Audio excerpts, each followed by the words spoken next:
பல்வேறு வாழ்வியல் பிரச்சனைகளுக்கு தீர்வை அல்லாஹ் இஸ்திக்பாரிலே வைத்திருக்கிறான். இமாம் ஹசன் பசரி ரஹிமஹுல்லாஹ் ஒரு மனிதர் வந்து கேட்பார் ஹசன் பசரி, இமாம் அவங்களே, இப்போ நான் வாழுகிற பகுதி வறட்சி நிலவுகிற பகுதி, பல மாதங்களாக மழை பெய்யாமல் மழை பொய்ப்பித்து போய் குடிப்பதற்கும் தண்ணீர் பற்றாக்குறை, மழைக்கு துவா செய்யுங்கள். ஹசன் பசரி சொல்லுவாங்க, புலிஸ் தகுஃபிரு, நிறைய இஸ்திக்பார் ஓதுங்க. கொஞ்ச நேரத்தில் இன்னொரு மனிதர் வந்துவார். அவர் வந்து சொல்லுவார், ஹசன் பஸ்ரி அவங்களே, இப்போ நான் வருமானம் பற்றாக்குறையில் இருக்கிறேன், என் தொழில் வியாபாரம் மிகுந்த நஷ்டத்திலே போய் கொண்டிருக்கிறது, இப்போ பொருளாதார சிக்கலில் நான் சிக்கி கொண்டிருக்கிறேன், ஏதேனும் தீர்வு சொல்லுங்கள். ஹசன் பஸ்ரி சொல்லுவாங்க, குலிஸ் தகுஃபிரு, நிறைய இஸ்திக்பார் ஓதுங்க. மூன்றாவது ஒரு நபர் வந்து கேட்பாரு, இமாம் ஹசன் பஸ்ரி அவங்களே, எனக்கு வரிசையாக பெண் குழந்தை, நிறைய பெண் குழந்தைகள், ஒரு ஆண் வாரிசு வேண்டும் என்று நான் விரும்புகிறேன், எனக்கு ஒரு ஆண் குழந்தை வேண்டும், ஏதேனும் வழி சொல்லுங்கள். போலீஸ் தகுஃபிரு, அவருக்கும் அதே பதில், இஸ்திக்பார் ஓதுங்க. நான்காவதாக ஒரு மனிதர் வந்து கேட்பார், இமாம் ஹசன் பஸ்ரி அவங்களே, நான் தோட்டத்திற்கு சொந்தக்காரன், நான் தோட்டத்துல விளைச்சல் மிக மிக குறைவு, அப்ப விளைச்சல் இல்லாமல் பெரும் நஷ்டத்துல போய்கிட்டு இருக்குது, எனக்கு நல்ல செழிப்பான தோட்டம் வேண்டும், காய்க்கு குலுங்குகிற நல்ல விளைச்சல் வேண்டும், வழி சொல்லுங்கள். அதே பதிலை சொல்லுவார்கள், போலீஸ் தகுஃபிரு, இஸ்திக்பார் ஓதுங்க.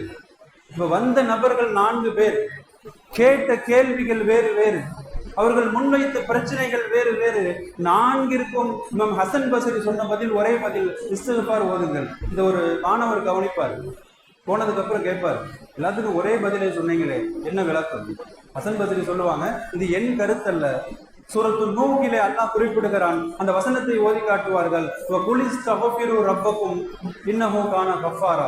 முதலாவதாக சொல்லுவார்கள், நீங்கள் நிறைய இஸ்திக்பார் ஓதுங்கள், அஸ்தக்ஃபிருல்லாஹ் என்று அல்லாஹ்விடத்தில் உளமாற மன்னிப்பு தேடுங்கள், அல்லாஹ் உங்கள் பாவங்களை மன்னிப்பான். அடுத்து இரண்டாவதாக சொல்லுவார்கள், யுருசிலி சமா அலைக்கும் மிதராரா, இப்ப மேகங்களை, மலை மேகங்களை கூட்டம் கூட்டமாக அல்லாஹ் உங்களுக்கு அனுப்புவான், வானிலிருந்து ரஹ்மத் என்கிற அருள்மழை பொழிந்து கொண்டிருக்கும்.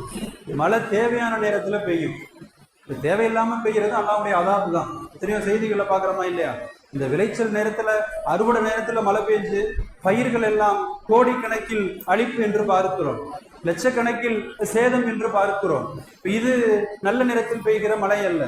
சொல்லுகிறார்கள், மழை பெய்யும், இஸ்திக்பார் ஓதுகிற போது தேவையான நேரத்தில் பெய்யும், வானில் இருந்து ரஹ்மத் மழை பெய்யும், இறங்க வேண்டிய அதாபுகள், பல்வேறு தண்டனைகள் தடுத்து நிறுத்தி வைக்கப்படும். இரண்டாவதாக சொல்லுவார்கள், யும்ஜிதுக்கும் பி அம்வால், அந்த மனிதர் வியாபார நஷ்டத்தை பத்தி கேட்டார். அல்லாஹ் குறிப்பிடுகிறான், நீங்கள் நிறைய இஸ்திக்பார் ஓதுகிற போது வருமானங்களில் பறக்கச் செய்வேன், பொருளாதாரங்களை பெருக்கி தருவேன், இன்னமும் நிறைய உங்களுக்கு தந்து தந்து உதவி செய்வேன், யும்ஜிதுக்கும் பி அம்வால், பொருளாதார பெருக்கத்தை ஏற்படுத்துவேன் இஸ்திக்பார் ஓதுறனால. மூன்றாவது மனிதருக்கு ஏன் சொன்னேன் தெரியுமா? யும்ஜிதுக்கும் பி அம்வாலின் பனீன், ஆண் குழந்தையை கேட்டார். நிறைய இஸ்திக்பார் ஓதுகிற போது பனீன், ஆண் குழந்தைகளை தந்து உங்களுக்கு உதவுவேன். பிறக்கிற குழந்தைகள் ஆண் குழந்தைகளாக பிறந்து வயதான காலத்தில் உங்களுக்கு உதவுகிற குழந்தைகளாக இருக்கும், அல்லாஹ் வாக்குறுதி தருகிறான். கண்டிப்பார்களே, நான்காவது நபருக்கு என்ன பதில் சொன்னேன் தெரியுமா?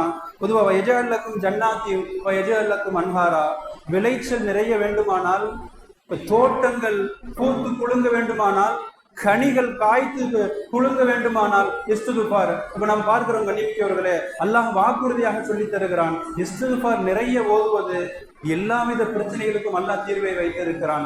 பெரும் நெருக்கடியில் இருந்து வெளிவர வேண்டுமானால் நிறைய இஸ்திக்பார் ஓத வேண்டும் கண்ணியமிக்கவர்கள்.